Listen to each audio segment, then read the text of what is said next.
신앙생활에 있어서 기도는 매우 중요합니다. 왜냐하면 기도는 영혼의 호흡이기 때문에 그렇습니다. 우리가 호흡할 때 우리의 육체가 힘을 얻는 것처럼 기도할 때 우리의 영혼이 또한 힘을 얻게 되어 있습니다. 반대로 만약 우리가 숨을 쉬지 못하면 어떻게 되겠습니까? 우리 육체가 죽게 되겠죠.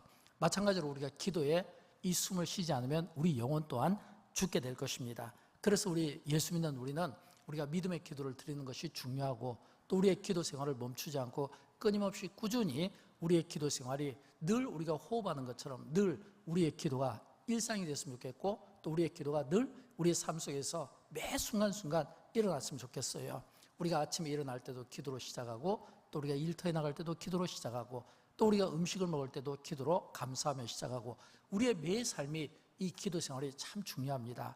왜냐하면 성경과 역사를 보면 기도하는 삶을 통해서 그 인생이 역전되고 변화받은 그런 기적 같은 일들이 많이 일어나기 때문입니다. 우리가 생각할 때는 기적이라고 생각되고 우리가 생각할 때는 불가능이라고 생각해도 그 불가능 가운데서도 또 하나님 앞에 엎드려 기도하면 상황을 반전시키고 또 상황을 역전시키는 일들을 많이 보기 때문입니다. 저는 그런 의미에서 오늘 우리가 읽었던 이 출애굽기 32장에 있는 이 내용을 가지고 여러분과 함께 말씀을 나누기를 원합니다. 이 출애굽기 32장은 딱 처음에 시작할 때 어떻게 시작하냐면 이 이스라엘 백성들이 우상 숭배하는 내용이 나옵니다. 이 이스라엘 백성들이 우상 숭배할 때 특별히 그들이 강조하며 이 세웠던 우상이 뭐냐면 금송아지입니다. 왜냐하면 그들이 애굽에서 노예 생활할 때 이 금송아지가 그들에게 풍요를 가져다 준다 그런 생각을 했기 때문에 그들은 이 금신상을 항상 이들이 세우는 것을 좋아했다고 하는 겁니다. 한 번은 모세가 이제 시내산 올라갑니다. 40일 동안 금식기도를 합니다. 왜 금식기도 하는 줄 아시죠? 그 금식기도를 통해서 하나님께서 이제 모세에게 이 두 계명, 이 돌판을 갖다가 두 돌판을 모세에게 주시잖아요. 이 모세에게 준 이 두 돌판은 이제 하나님의 말씀이고 율법이고 이제 십계명이 그 안에 담겨져 있거든요. 근데 이 돌판을 가지고 이제 이걸 받았을 때 그때 이 모세에게 막 가슴 벅찬 감격이 있지 않겠습니까? 여러분 우리가 기도해서 하나님께로부터 어떤 응답을 받고 어떤 사인을 받고 또는 어떤 표적을 보게 되면 굉장히 막 기도에 힘이 나고 열정이 생기고 막 자랑하고 싶은 이런 마음들이 있잖아요. 이 모세가 산에서 돌판을 가지고 내려올 때 아마 그 기쁨은 아마 막 굉장히 춤을 추는 그런 기쁨이었을 거예요. 그러나 이 모세가 산 위에 있을 때 산 아래에서는 이스라엘 백성들의 이 삶이 모세가 기도한 것과는 완전 대조적입니다. 어떤 삶을 살았냐면 그들이 금을 가지고 금신상을 만드는 거예요. 그래서 이 금신상을 만드는 것은 그들 마음속에 이런 마음이 있지 않겠습니까? 모세가 40일이 돼도 내려오지 않는 거예요. 내려오지 않으니까 그들이 생각할 때 이러다가 모세가 내려오지 않으면 어떻게 되지? 모세를 믿고 따라왔지만 그러나 이스라엘 백성들이 문제 앞에서 항상 불평하고 원망한 것을 보면 이 모세라는 이 지도자에 대해서 뭔가 불신을 가지고 있다는 거예요. 믿지 못하는 마음이 있다는 거예요. 여러분 우리가 지도자에 대해서 믿지 못하고 우리가 하나님의 말씀에 대해서 믿지 못하는 마음이 생기면 또 그 대안으로 사람들은 반드시 내가 믿지 못하니까 다른 것을 믿고 싶어하는 이런 이중적인 마음이 있는 겁니다. 그래서 금신상을 만드는 거예요. 이 금신상을 만드는 것은 혹시라도 모세가 산에서 내려오지 않으면 다시 그들의 옛삶으로 돌아가겠다고 하는 그런 그 어떤 마음 아닙니까? 이걸 우리가 신앙의 이중성이라고 이야기하죠. 그런데 여러분 이런 이 이중성은 지금 이 출애굽기 32장에 나와 있는 이스라엘 백성들에게만 있는 것이 아니라 우리도 이런 이중성을 가지고 있습니다. 우리가 하나님을 믿고 하나님을 신뢰하지만 그러나 하나님 못지않는 뭔가 사람에게 기대고 싶은 마음, 물질에 기대고 싶은 마음, 어떤 권력과 힘에 기대고 싶은 마음, 어떤 요행에 기대고 싶은 이런 이 마음들이 우리 안에도 없다고 말씀할 수가 없어요. 왜냐하면 이 세상은 만몬주의잖아요. 이 세상은 뭔가 우리에게 세상의 어떤 유행을 강조하고 있잖아요. 이런 것들은 전부 우리가 신앙생활하면서 어떻게 보면 이 하나님의 것과 세상의 것 이 두 가지를 놓고 갈등함이 있지만 그러나 그 어떤 것도 포기할 수 없는 이런 이중성을 그 시대의 이스라엘 백성들이 가지고 있는 겁니다. 또 우리에게도 이런 마음들이 없다고 볼 수는 없다고 하는 겁니다. 자, 그런데 모세가 이제 산에서 굉장히 기분 좋게 돌판을 가지고 내려왔는데 밑에서 백성들이 이 금신상을 만들어 놓고 파티하고 춤추는 이 모습을 보니까 얼마나 기가 막히겠습니까? 성경에 보면 모세를 가르쳐서 그 인격을 뭐라고 이야기하냐면 온유하다, 온 땅에 있는 지면의 모든 사람보다 온유하다, 온유하다는 표현을 쓰고 있거든요. 그런 온유함을 가진 모세조차도 그 금신상을 놓고 이 파티를 벌이는 이 이스라엘 백성들에 굉장히 분노하는 마음이 생긴 겁니다. 그래서 이 금신상을 놓고 우상 숭배하는 이스라엘 백성들에 대해서 모세가 두 가지 마음을 갖는 거예요. 하나는 대노했어요. 대노했다는 것은 너무너무 화가 나니까 그 돌판을 산 꼭대기에서 갖고 내려왔잖아요. 산 꼭대기에서 제가 과거에 이집트에 이렇게 선교를 가서 이 모세가 기도했던 그 호렙산 꼭대기를 한번 올라가 본 적이 있거든요. 뭐 지금부터 한 3,500년 전이잖아요. 근데 지금부터 3,500년 전인데 그럼에도 불구하고 참 올라가기가 매우 힘든 길이었어요. 왜냐하면 낙타를 타고 거의 정상까지 올라갔다가 그 다음에 이렇게 막 지팡이 의존해서 올라갔거든요. 그 꼭대기를 지금부터 3,500년 전에 모세가 우리처럼 좋은 어떤 등산화나 어떤 신발을 신는 게 아니라 샌들을 신고 맨발로 올라갔다고 한번 생각해 보십시오. 굉장히 힘들었을 겁니다. 내려오는 길은 더더욱 힘들어요. 왜냐하면 올라가는 것보다 내려가는 것은 등산을 해보신 분은 알지만 더 힘들거든요. 그 내려올 때 이 돌판을 가지고 낑낑대면서 힘들게 내려왔을 건데 너무너무 화가 나가지고 그 평지에 이 파티를 벌이고 있는 그런 그 이스라엘 백성들을 놓고 돌판을 던져버린 거예요. 이 돌판을 하나님께로부터 받았잖아요. 그런데 돌판을 던져버렸어요. 얼마나 화가 났겠습니까? 그럼에도 불구하고 이 화가 이게 멈추지를 않으니까 이번에는 3,000명을 그 자리에서 도륙하고 죽이는 사건을 벌입니다. 이걸 보면 모세가 얼마나 화가 많이 난가. 그가 온 땅에 있는 모든 사람보다, 그 지면에 있는 사람보다 온유하다고 했는데, 온유한 모세가 얼마나 화가 났으면 그런 끔찍한 일을 저질렀을까라고 하는 겁니다. 그러나 우리는 모세에게서 배우는 또 다른 모습을 봅니다. 그건 뭐냐면 그가 그처럼 화가 나고 대노했지만 그러나 또 그는 예수님의 마음으로 중보기도를 했다는 겁니다. 그가 어떤 기도를 드렸을까요? 그가 드린 그 기도가 출애굽기 32장부터 출애굽기 33장까지 세 번의 기도가 나오거든요. 근데 세 번의 기도가 나오는데 오늘 본문이 그 세 번의 그 기도 가운데 두 번째에 해당하는 기도인데, 이 기도를 이 모세가 드리는데, 모세가 이 기도를 드릴 때 그 기도는 진짜 이 예수님의 마음으로 진짜 드리는 이런 간절한 기도였고, 그리고 무엇보다 사람들을 사랑하는 이 사랑의 마음이 아니면 도저히 불가능한 이 기도를 드린 것을 봅니다. 자, 그러면 우리가 조금 전 읽었던 이 본문 말씀을 저희가 이제 배경 설명을 했잖아요. 다시 한번 그 생각을 하며 한번 이 말씀을 읽어보도록 하겠습니다. 우리 같이 읽습니다. 슬프도소이다. 이 백성이 만들었사오나 큰 죄를 범하였나이다. 그러나 이제 그들의 죄를 사하시옵소서. 그렇지 아니하시오면 원하건대 주께서 기록하신 책에서 내 이름을 지워버려 주옵소서. 아멘. 여러분, 지금 이 모세가 지금 어떤 기도를 드렸냐면, 이 끝부분에 보면 원하건대 주께서 기록하신 책에서 내 이름을 지워버려 주옵소서 그랬거든요. 여기서 원하건대 주께서 기록하신 책에서, 이 책은 어떤 책이냐면 요한계시록 20장에 나오는 생명책입니다. 이 책은 요한계시록 20장에 나오는 생명책이에요. 여러분, 이 생명책에는 어떤 내용이 들어가 있을까요? 하나님께서 택하시고 구원받은, 영생받은 자들의 명단이 그 안에 들어가 있지 않겠습니까? 또 이 생명책에는 저와 여러분의 이름 또한 들어가 있을 줄로 믿습니다. 이 생명책은요, 구원받은 백성들의 명단이 들어가 있는 거예요. 근데 지금 모세가 어떤 기도를 드리냐면, 하나님, 이 생명책에서 내 이름이 지워져도 좋사오니, 내 이름이 지워져도 좋사오니, 오늘 저들이 이 금신을 통해서 범한 이 큰 죄에서 저들을 용서하여 주옵소서. 그들의 죄를 용서하여 주옵소서라고 하는 겁니다. 여러분, 여기서 이 모세가 자기 이름을 지워달라고 하는 이 의미는, 우리가 신학적 표현으로 치면 하나님, 나를 그냥 지옥에 넣으십시오. 그냥 저 지옥에 가더라도, 나 혼자 지옥에 가더라도 남아있는 내 가족들과 내 백성들은 구원받았으면 좋겠습니다라고 하는 거예요. 여러분, 이런 기도를 우리가 드릴 수 있겠습니까? 이런 기도는 정말 쉬운 기도가 아닙니다. 왜냐하면 내가 구원받고 내가 잘 되기를 바라지, 내가 저주를 받을지라도 저들은 구원해 주시고 저들의 죄를 용서해 주십시오 라고 하는 이 기도를 드릴 수 있겠냐라고 하는 거예요.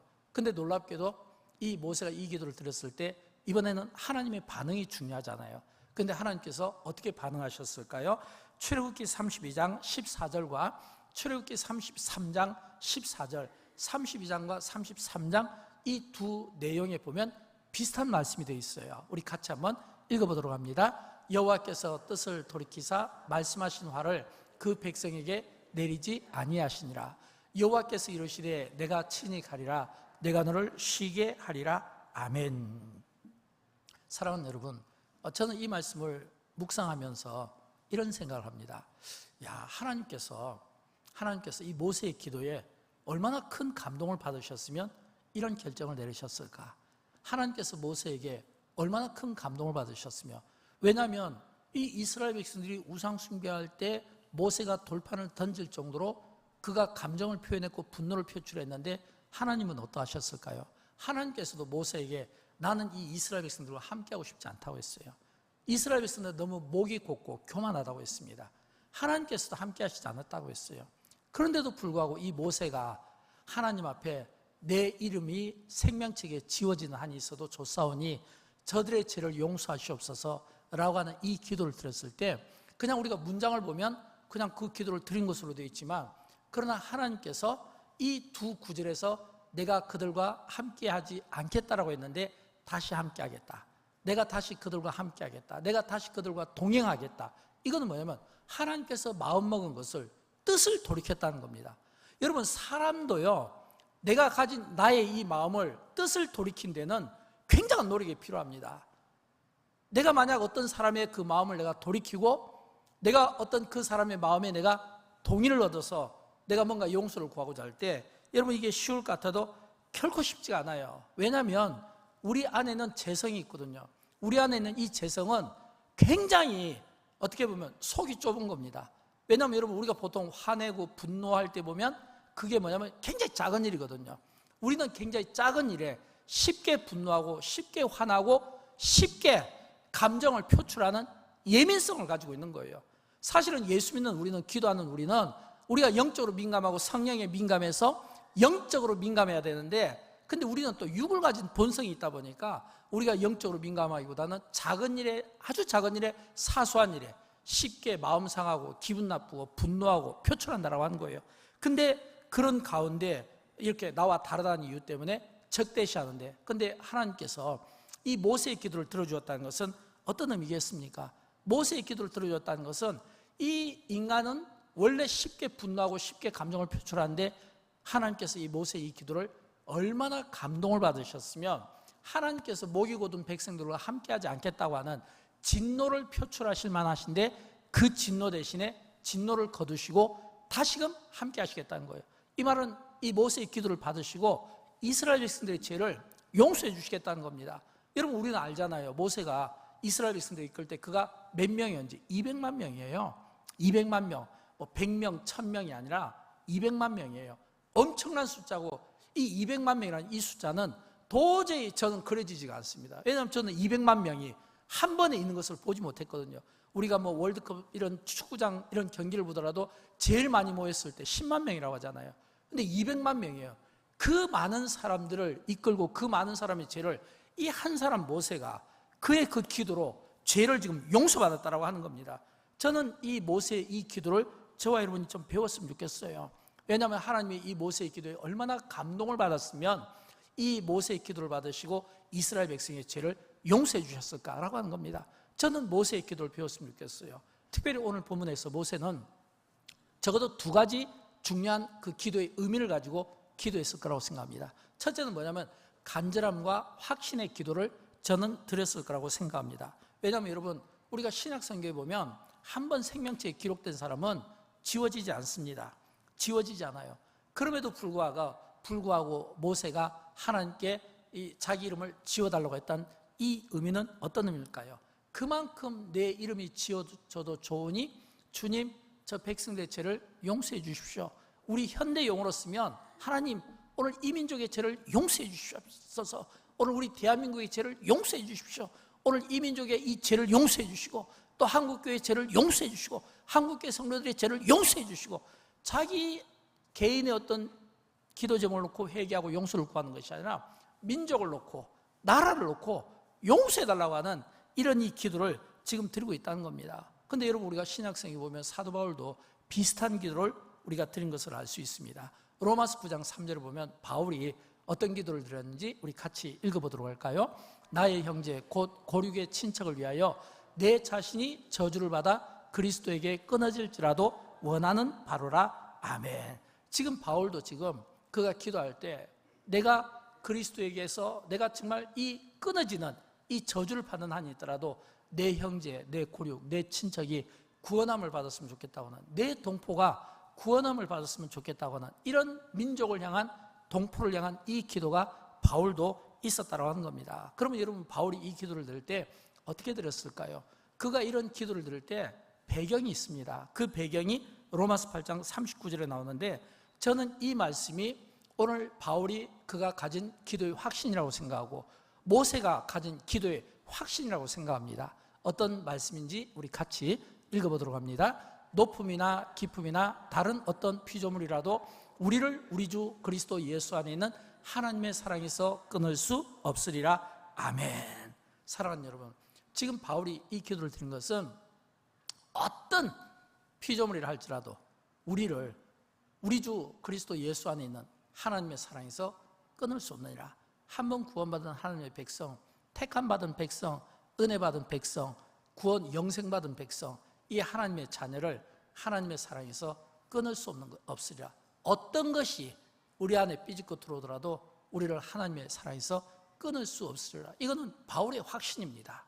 바울의 확신이에요. 어떤 확신일까요? 어떤 상황 가운데서도 내가 하나님의 사랑에서 끊어지지 않는다는 이 확신, 이 말을 좀 바꿔서 현대용어로 이렇게 부르면, 내가 어떤 상황에 놓여있다 할지라도 하나님의 사랑에서 나를 끊어내지 못한다.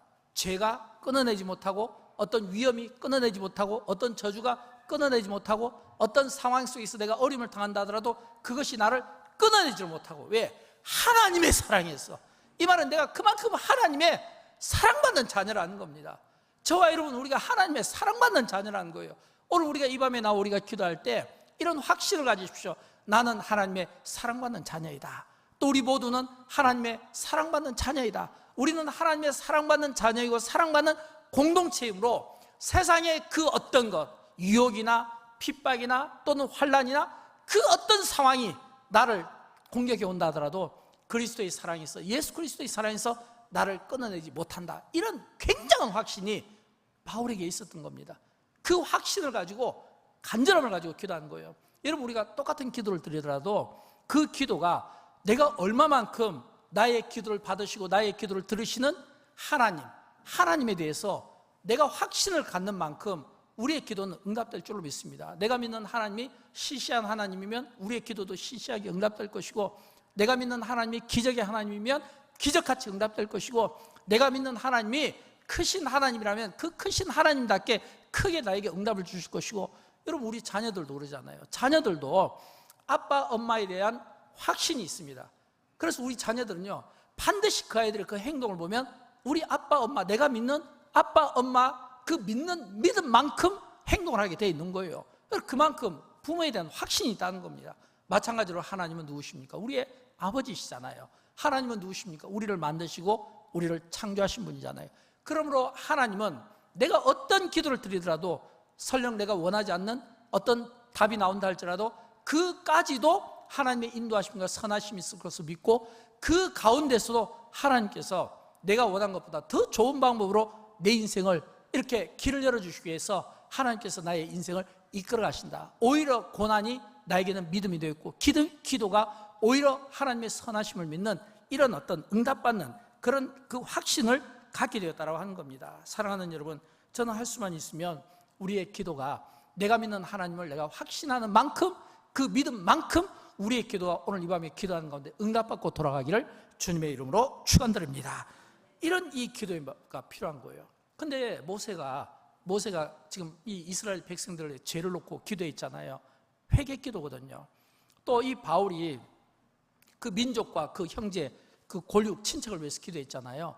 그럼 기도할 때 기도하는 사람은 어떤 마음이 필요할까라고 할 때 저는 회개 기도가 참 중요하다고 생각합니다. 회개 기도. 아마 이 회개 기도가 아마 모세든 바울이든 기도할 때 이런 회개가 있지 않겠습니까?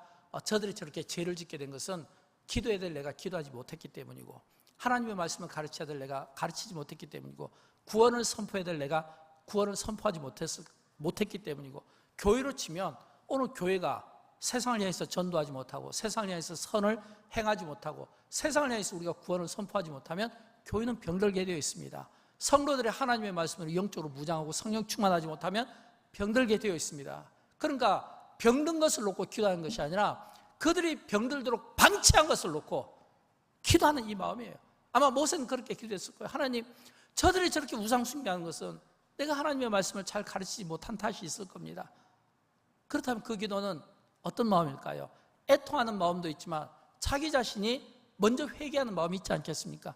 우리가 다른 사람에게 회개하고 다른 사람에게 죄를 촉구하기 전에 내가 내 자신을 돌아보고 회개하는 이런 마음이 있잖아요. 이런 이 회개 마음이 오늘 우리에게 필요하고, 또 이런 아픈 마음이 있어야 돼요. 내가 정말 생명책에, 내가 정말 그리스도에게 끊어질지라도, 생명책에서 지워지더라도, 그리스도의 살아서 끊어질지라도 내 동포가 구원받았으면 좋겠고, 이스라엘 백성이 구원받았으면 좋겠고, 용서함 받았으면 좋겠다고 하는 아픈 마음이 있잖아요.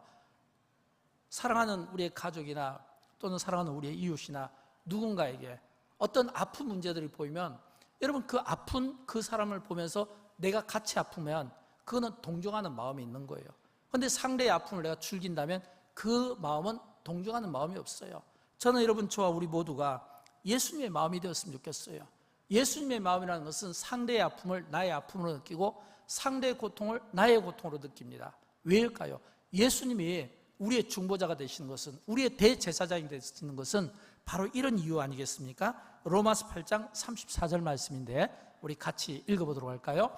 누가 정죄하리요? 죽으실 뿐 아니라 다시 살아나신 이는 그리스도 예수시니 그는 하나님 우편에 계신 자요 우리를 위하여 간구하시는 자이시니라. 아멘. 사랑하는 여러분, 저는 이 기도가 대제사장이시며 우리의 중보자가 되시는 예수님의 기도가 바로 이런 기도라고 생각합니다. 어떤 기도일까요? 예수님은 하나님 보좌 우편에 계심으로 우리를 위하여 간구하시는 자이시니라. 우리를 위하여 간구하시는 자이시니라. 이 말은 뭐냐면, 지금도 살아계셔서 하나님 보좌 우편에 앉아 계셔서 우리 한 사람 한 사람을 향하여 친히 간구하시는 중보자 되시는 예수 그리스도, 이 주님의 기도가 있기 때문에 내가 예수를 믿어도 연약할 수 있습니다. 내가 예수를 믿어도 넘어질 수 있습니다. 내가 예수를 믿어도 범죄할 수 있습니다. 그러나 주님의 이 중보자의 이 중보기도가 있기 때문에 내가 넘어져도 아주 엎드러지지 않는 것은 주께서 붙들어 일으켜 세워주시는 은혜가 있다고 하는 것입니다. 여러분, 주님이 우리를 위하여 간구하신다는 것은 뭐냐면, 내가 넘어질 것 같고 위태할 것 같고 아플고 어떤 고통과 어떤 어려움이 있다 할지라도 그 가운데서 일으켜 주시고 붙들어 주신다는 의미가 바로 이 간구의 이 기도 속에 포함되어 있다고 하는 것입니다. 저는 여러분 가운데 그런 분이 없기를 바라지만, 혹시라도 영적으로 침체되어 있습니까? 또는 어떤 일로 낙심되어 있습니까? 상심되어 있습니까? 아니면 고난받으십니까? 우리를 위하여 하나님 보좌 우편에서 친히 앉아 계시며 친히 우리를 위하여 간구하시는, 중보기도 하시는 그 주님의 그 기도로 말미암아, 그 기도 때문에 오늘도 우리가 이 자리에 있는 것을 믿으시고, 그 기도가 오늘 우리가 하나님 앞에 주님의 이름으로 기도하고 선포할 때 그 침체 자리에서 일어나게 될 줄로 믿습니다. 낙심의 자리에서 일어나게 될 줄로 믿습니다. 질병들이 고침받게 될 줄로 믿습니다. 악한 것들이 물러나게 될 줄로 믿습니다. 예수 믿는 우리에게는 이런 이 믿음의 선포가 필요하다라고 하는 것입니다. 저는 두 번째로 이 예수님의 기도에서 우리가 배워야 될 것은, 우리가 이 모세의 기도에서 배워야 될 것은 기도의 지경을 넓히는 거라고 생각합니다. 요한복음 16장 23절과 24절 예수님의 기도인데 우리 같이 읽어보도록 할까요? 너희가 무엇이든지 아버지께 구하는 것을 내 이름으로 주시리라. 구하라, 그리하면 받으리니 너희 기쁨이 충만하리라. 아멘. 사랑하는 여러분, 저는 예수님께서 우리에게 기도에 대해서 말씀해 주실 때 내 이름으로 아버지께 구하는 것을 내 이름으로 주리라. 구하라, 그리하면 받으리니 너희 기쁨이 충만하리라. 구하라, 그리하면 받으리니. 오늘 예수님께서 우리에게 기도를 가르쳐 주시면서 구하라, 아버지께 구하는 자는 내 이름으로 주시리라. 너희 기쁨이 충만하리라 라고 하는 이 약속의 말씀을 붙잡고 이 약속을 가지고 기도하는데, 먼저는 자기 자신을 위해서 기도하십시오. 그러나 이 기도가 나의 필요만을 채움받는 기도가 되어서는 안 돼요. 반드시 하나님의 그 필요가 채워질 수 있도록 이웃을 위해서 우리의 기도의 지경이 넓어지면 좋겠습니다. 어떻게 기도해야 될까요? 먼저 나의 영적인 건강을 위해서 기도해야 되겠죠. 왜냐하면 영혼이 잘 돼야 되니까, 영혼이 잘 되는 것이 중요하니까 먼저 우리의 영혼이, 우리의 영적인 삶이 건강해야 되지 않겠습니까? 그래야 건강한 내가 또 건강하지 못한 사람을 위해서 또는 어떤 도움을 필요한 사람을 위해서 우리가 기도로 도울 수 있다고 하는 겁니다. 우리는 살아가면서 어떤 문제들을 많이 가지고 있습니다. 아마 이 가운데 문제없이 사는 사람은 없을 거예요. 내가 아무리 웃더라도 내 안에 상처가 있을 수 있고, 물질의 문제, 가정의 문제, 건강의 문제, 또는 자녀의 문제, 또는 부모님이 몸이 아프시다든지, 또는 수술을 앞두고 있다든지, 어떤 사건의 해결을 위해서라든지, 사람은 살아가면서 정도의 차이는 있지만 모두가 다 어떤 우리의 인생의 짐이 있고 우리가 풀어내지 못한 문제가 있습니다. 그래서 우리가 기도하는 겁니다. 오늘 이 밤에도 하나님께 나의 문제 해결을 놓고 기도하고, 또 하나님께 구하면 하나님께서, 예수님께서 내 이름으로 주시리라 라고 말씀하는 것처럼 구하는 자에게 구해지고, 찾는 자에게 찾아지고, 두드린 자에게 열려주시는 이 주님의 이 약속이 오늘 이 밤에 기도하는 여러분에게 있게 되기를 주님의 이름으로 축원드립니다. 또 우리가 기도할 때 교회를 위해서도 기도를 많이 해주셔야 돼요. 왜냐하면 교회가 세상 속에 빛과 소금처럼 사는 것이 중요하지 않겠습니까? 이번 주 우리 사회훈련, 이제 우리 여름 이제 종강 이렇게 수업하면서 이렇게 그룹 토의를 하고 발표하는 시간을 가졌는데, 교회에 대한 이렇게 이야기를 쭉 했어요. 근데 교회에 대해서 이야기를 하는데 결론은 뭐냐면, 교회가 세상에서 빛과 소금이 되었으면 좋겠다. 이거는 저의 이야기가 아니라 이렇게 함께 훈련받는 훈련생들의 고백입니다. 그런 것처럼 교회는 반드시 세상에 빛과 소금이 되고, 반드시 이 마지막 시대에 모든 문제를 풀어낼 수 있는 이런 어떤 문제 해결의 능력을 가져야 되고, 교회는 오늘 이 세상의 구원을 위해서 방주와 같은 역할을 감당해야 되고, 그러니까 여러분, 교회는 건강해야 됩니다. 그리고 교회는 능력이 있어야 됩니다. 힘이 있어야 됩니다. 어떤 사람이라도 이 교회 안에 들어와서 이 교회 안에서 영혼의 힘과 육신의 힘과 영적인 육적인 어떤 문제들을 해결받을 수 있고, 또 이 교회는 예수님께서 말씀해 주셨잖아요. 내 집은 만민의 기도하는 집이라. 그래서 이곳에서 주님 앞에 기도하고, 눈물로 기도하고, 무릎으로 기도하고, 또 하나님 앞에 간절히 기도할 때 그 기도에 응답을 주시는, 가장 응답을 효과적으로 받을 수 있는 곳이 바로 주님의 집인 교회잖아요. 성전이잖아요. 저는 여러분, 그래서 한국교회가 건강해야 되고, 교회는 반드시 빛과 소금이 되어야 되고, 교회의 건강을 위해서 기도하는 것은 바로 여러분의 영적으로 복받는 비결인 것을 믿으시고, 교회의 건강과 함께 건강한 교회에서 기도하는 가운데 여러분의 크고 작은 문제들이 해결받고, 이 교회가 여러분의 인생을 복되게 하고 행복하게 하여지기를 주님의 이름으로 축원드립니다. 끝으로 저는 이 교회에서 기도할 때 우리가 세계를 위해서, 나라와 민족을 위해서, 그리고 선교를 위해서도 아낌없는 기도를 드려야 된다고 생각합니다. 왜냐하면 기도는 나의 필요에서 시작하지만, 그러나 끝날 때는 하나님의 필요로 끝나는 거예요.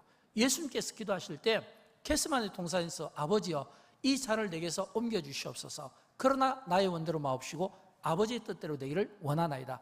처음에 기도를 시작할 때는 예수님도 자신의 필요를 위해서 기도했습니다. 그러나 마칠 때는 아버지의 뜻대로 되기를 원하나이다. 그래서 우리는 기도할 때 나의 필요를 위해서, 나의 어떤 작은 문제들 해결을 위해서 기도하지만, 그러다 그 기도로 멈추면 안 돼요. 왜냐하면 주님의 필요가 있잖아요. 여러분, 주님의 필요가 뭘까요? 우리가 잘 아는 사도행전 1장 8절 말씀. 저는 이 기도가 주님의 필요고, 이 기도를 우리 하나님께서 우리를 통해 그처럼 받고 싶어하는 기도라고 생각합니다. 우리 같이 읽어보도록 할까요? 오직 성령이 너에게 임하시면 너희가 권능을 받고 예루살렘과 온 유대와 사마리아와 땅끝까지 이르러 내 증인이 되리라 하시니라. 아멘. 사랑하는 여러분, 이 기도는 우리 주님이 승천하시기 직전에 제자들에게 주신 메시지입니다. 너희가 성령의 충만함이 임하면 예루살렘부터 온 유대와 사마리아와 땅끝까지 이르러 내 증인이 되라 라고 하는 겁니다. 사랑하는 여러분, 왜 주님이 우리에게 이 기도를 가르쳐 주셨을까요? 그리고 왜 이 기도가 오늘 저와 여러분에게 중요할까요? 저는 이런 질문을 합니다. 왜 이 기도가 중요할까라는 그런 생각을 가지면서 이런 생각을 해봅니다. 오늘 우리 시대를 보면 이제 교회 담임 목사니까 성도들을 신방하고 성도들의 어떤 기도 제목을 받고 또 성도들과 이렇게 상담하고 권면하면 대부분 어떤 이야기를 하냐면 아픈 이야기입니다. 부모님이 아프든 본인이 아프든 아니면 어떤 경제적인 어려운 문제든 아니면 자녀들 어떤 문제든 아픈 이야기를 많이 해요. 이런 아픈 이야기들을 많이 들을 때 제 안에 그런 생각을 갖습니다.